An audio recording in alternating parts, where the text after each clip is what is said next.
W stirrup আছে, ও stirrup আছে, stirrup বিভিন্ন ধরনের, আমরা ইউ স্টিরাপ ধরে নিচ্ছি।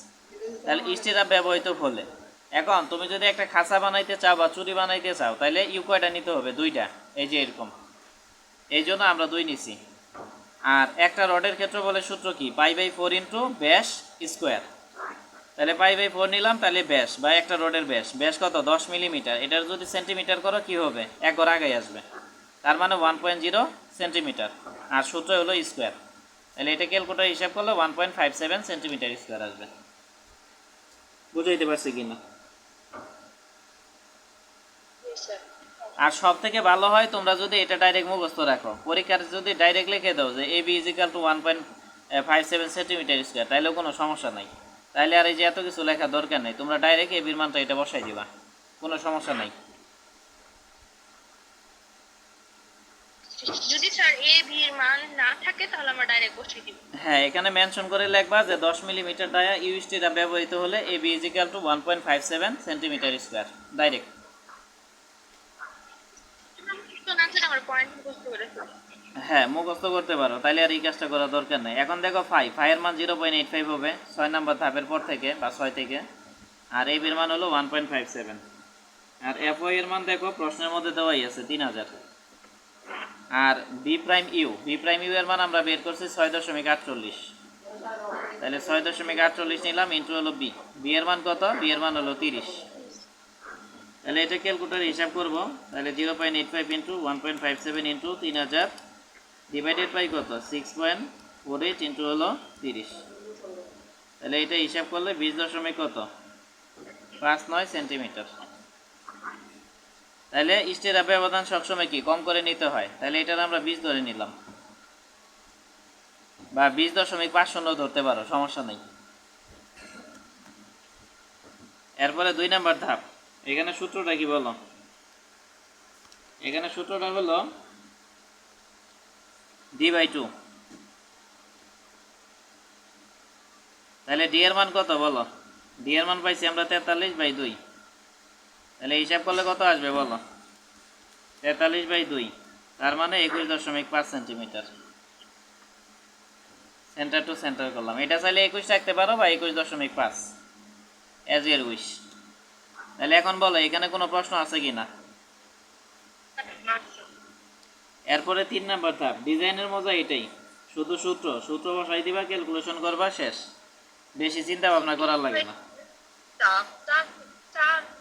অনেক বেশি তার নাম্বার সূত্রগুলো একটু ওই মনে রাখতে হবে, এটাই। সূত্রগুলো বেশি বেশি লেখবা, যত লেখবা ততই মনে থাকবে। সূত্র মুখস্থ করে জীবনে মনে থাকবে না ডিজাইনের, এটা সম্ভব না। তাহলে এবির মান কত? 1.57। আর তারপর হলো 0.0015 ইন্টু হলো বি। তাহলে বি এর মান আমরা কত পাইছি বলো? বি এর মান আগে আমরা পাইছি 30 এক নাম্বার ধাপে। তাহলে এটা ক্যালকুলেটরে হিসাব করবো। তাহলে 1.57 ডিভাইডেড বাই 0.001 ইন্টু হলো 30, 15 ইন্টু 30। আচ্ছা, তাহলে হিসাব করলে 34.88 সেন্টিমিটার সেন্টার টু সেন্টার। তাহলে এটাকে আমরা 34.50 ধরে নিব, মানে স্টিরাপ ব্যবধান সবসময় কম করে ধরবা। এখন বলো এখানে সব থেকে কম কি? সব থেকে কম হলো 20 সেন্টিমিটার সেন্টার টু সেন্টার। তাহলে যেটা সব থেকে কম সেটাই আমরা নিব। তাহলে আমরা লিখব যে অতএব স্টিরাপ ব্যবধান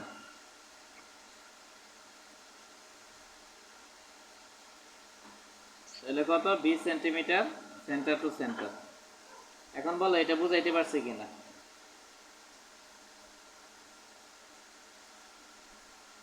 স্যার আগের মাপ সাথে মানে যেটা 3 নাম্বারটা করছিলেন ওটা ছিল এ বি ডিভাইডেড বাই 0.0015 আর বি নাকি? না, এটা বি ছিল, আগের ধাপে বি ছিল। আর হচ্ছে ডাব্লিউ ডাব্লিউ আছে ভিতরে বি9 না ছিল A B is equal two 0.0015। এটাতে বি আছে।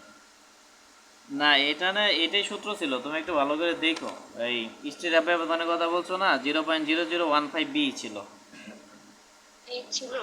হ্যাঁ, এটাই ছিল, তুমি দেখিও, কারণ সূত্র তো এইটাই, সূত্র তো কখনো চেঞ্জ হবে না বা এটা সম্ভব না। এটা আমি দেখতে বলতেছি। তুমি একটু হ্যাঁ, দেখ। এটাই ছিল। এটাই ছিল, সূত্র তো কখনো চেঞ্জ হবে না, এটা তো পসিবল না। এখানে শুধু এই যে এখানে চেঞ্জটা হয়েছে, এখানে বাদে বাকি সব জায়গায় ঠিকই থাকবে, এগুলো কোনো চেঞ্জ হবে না। আর এখানে চেঞ্জ তেমন কিছুই হয়নি। এখানে ধরো আলটিমেটের জন্য ইউ নিছি আমরা, আর এফ বির পরিবর্তে এফ ওয়াইটা নিছি, আর ফাইটা সামনে রেখে দিছি, এই আর কি বিষয়।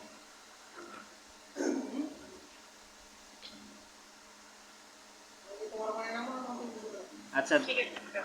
এরপরে দেখো ধাপ 9। তাহলে ধাপ 9 কি? বনপীড়ন। তাহলে বনপীড়ন, এটার জন্য আমরা সূত্র কি জানি বললো? Sir, V U divided by এটার সূত্র হলো U. U is equal to V by V summation of not JD. আর এখানে যেহেতু আমরা আলটিমেট বা ইউএসডি করতেছি, এই জন্য ইউ নিব। এখানে ইউ নিলাম, আর সামনে একটা ফাই নিব।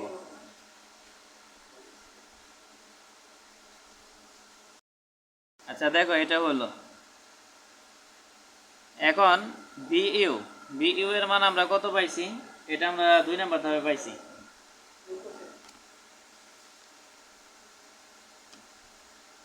আচ্ছা, 2 নাম্বার ধাপে আমরা বিইউ কত পাইছি বলো? এটা আমরা পাইছি 19 5 7 4.4।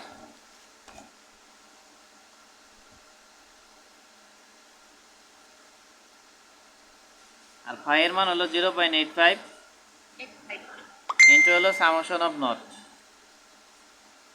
তাহলে সামেশন অফ নটের মান কি? এটা সূত্র হলো এন পাই ইন্টু রডের ব্যাস। তাহলে এন, রডের সংখ্যা আমরা কয়টা পাইছি বলো?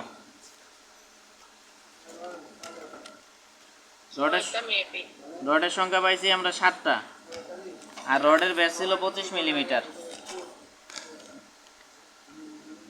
তাহলে আমরা এখানে লিখবো যে 25 মিলিমিটার ডায়া রড ব্যবহৃত হলে। তাহলে রডের সংখ্যা 7টা, আর পাই তো পাই, আর ব্যাস, ব্যাস কত? 25 মিলিমিটার। তাহলে এটাকে সেন্টিমিটার করলে কি 2.5 হবে, মানে 2 এখানে পায়ের মান দিব না? পায়ের মান ডাইরেক্ট ক্যালকুলেটরে তুলে দিবা, পায়ের মান এখানে দেওয়া দরকার নেই। তাহলে দেখো 7 নিলাম, পাই, ক্যালকুলেটরে পাই তুলে কেমনে? শিফট দিবা, আর এই যে এখানে দেখো পাই আছে, এই যে পাই, এই পাই দিবা, তাহলে পাই হয়ে যাবে। ইন্টু হলো 2.5। তাহলে এটা হিসাব করলে 54.98 সেন্টিমিটার আসবে। তাইলে এখানে 54.98 নিলাম। ইন্টু হলো জেডি।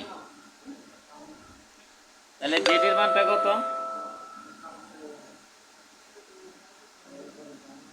জেডির মান বের করে একটা সূত্র হলো ডি মাইনাস ASFY